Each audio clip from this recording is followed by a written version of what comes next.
Before I say anything, I want to say Abhivadyangal to the Muslima of Kerala who chose dissent, who chose resistance, who showed the country that we will not be cowed down, that we will not be silenced.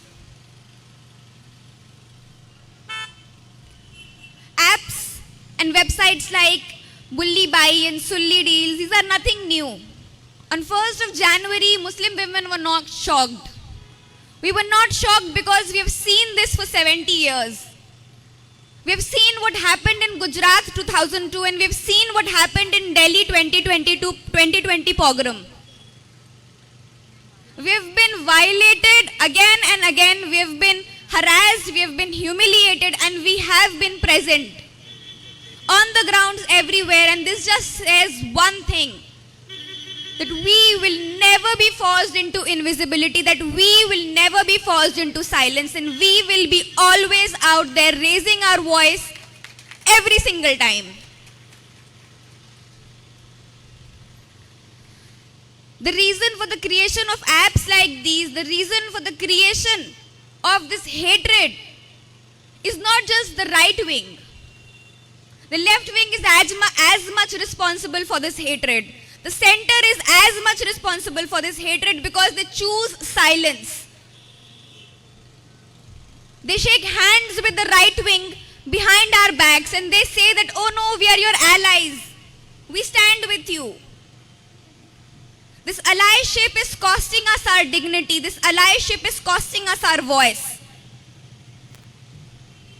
And this is why I want to say Abhivadyangal to GIU Kerala, because they showed that we don't need anyone else to speak for us. We can do it better than you have done for us. We can raise our voices, we can raise our slogans. And we can fight the right wing, the left wing, the center all at once. We have that courage in us. And we have been doing it for a very long time. Why is it that every single time Muslims are targeted in a hate crime? And let this be very clear that the creation of these websites, the auctioning, the selling, the bidding upon on Muslim women is nothing less than a hate crime. Why is it that when these kinds of hate crimes happen in this country, all of a sudden people start talking about, oh, that person, see, it's just a 21-year-old kid. It's just an 18-year-old kid. They're not kids. They're adults. They can vote. So they're adults. These Hindu men and women are a part of the bigger Hindutva ecosystem that hates Muslims, that is extremely Islamophobic, and that can go to any limit to show Muslims their place, to say that Muslims are second-class citizenship. But guess what? We do not accept this second-class citizenship. We choose resistance. We have chose resistance every single time, and we will continue to resist. We will continue to be present everywhere. And we want it to know, and we want the world to know, we want this country to know that Muslim women cannot be cowed down this easily.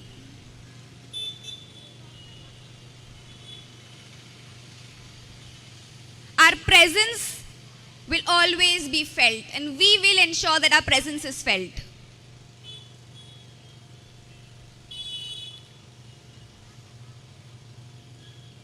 This hate that leads to crimes like these, the reason for this hate is Islamophobia. And Islamophobia just does not mean that we are being attacked merely because of our identity of being a Muslim. It is because we adhere to Islam. It is because we follow Islam. So we are not willing to compromise on our identities. We have been unapologetic and we will be unapologetic. To the small minds who think a piece of cloth on our heads makes us oppressed, to the small minds who think that Muslim women are meek docile creatures who need to be saved. We want to tell it to you also, that you are also on our list, that we have to fight you also, because you don't see us as individuals, you don't see us as thinking creatures, you see us as meek women who need saving, but we don't need your saving. We can save ourselves, and we have been saving ourselves from monsters like you, who create hate mongers like the creators of these websites. All I want to say through this stage is that we are not afraid. Thank you very much.